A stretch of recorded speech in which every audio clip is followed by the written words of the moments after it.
और ये बुद्धि अभी मेरी एकदम कुंवारी है।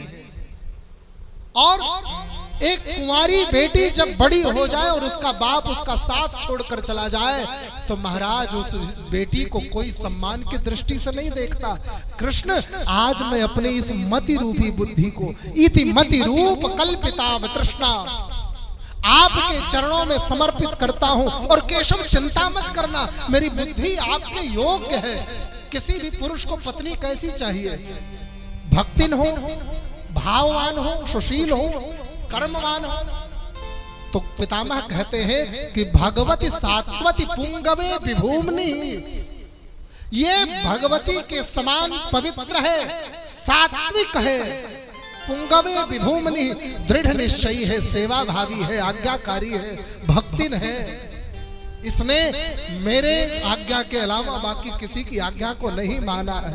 स्वासुखमुपगते क्वचित विहरतुम, मैंने अपने सुख के लिए कभी अपनी बेटी को किसी अनैतिक कार्य में जाने की आज्ञा नहीं दी, इतनी छूट नहीं दी कि किसी अनैतिकता में वो प्रवेश करे। इसलिए मैं एक पिता होने का पूरा धर्म निभाया हूं केशव। प्रकृति मुपेयशु यद भव प्रवाह, जैसे ये प्रकृति निर्मल अविरल बह रही है, इस प्रकृति पर किसी का कोई भी स्पर्श नहीं है। इस प्रकृति पर कोई भी आए, इस प्रकृति का लाभ कोई भी ले, लेकिन इस प्रकृति में कोई दाग, कोई कलंक नहीं। वैसे मेरी बेटी है, कोई दाग, कोई कलंक नहीं है, एकदम पवित्र, एकदम शुद्ध है। इसलिए गोविंद, आज मेरी बेटी को आप अपने चरणों में स्थान दे दो। गोविंद कहते हैं, मैं ही क्यों? 16,108 पटरानियां हैं मेरी, मैं एक पत्नी को और ले जाकर कहां रखूंगा?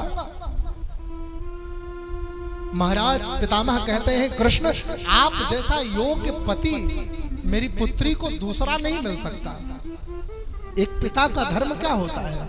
एक पिता का सबसे बड़ा धर्म है कि जब बेटी हो जाए तो अपनी बेटी को बड़े नाजों से पाले, और नाजों से पालने के बाद उसमें संस्कार ऐसे दे कि वो किसी भी तरह के कुमार्ग पर ना जाए।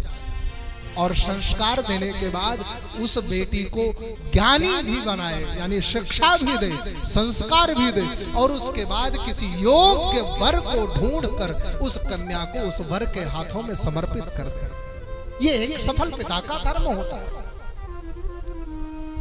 गोविंद, मैं अभागा बाप हूं, मैं अपनी कन्या का कन्यादान तो नहीं कर सकता, लेकिन अपनी कन्या को एक जिम्मेदार हाथों में जरूर सौंप सकता हूं, और वो मैं आपके हाथों में सौंप रहा हूं।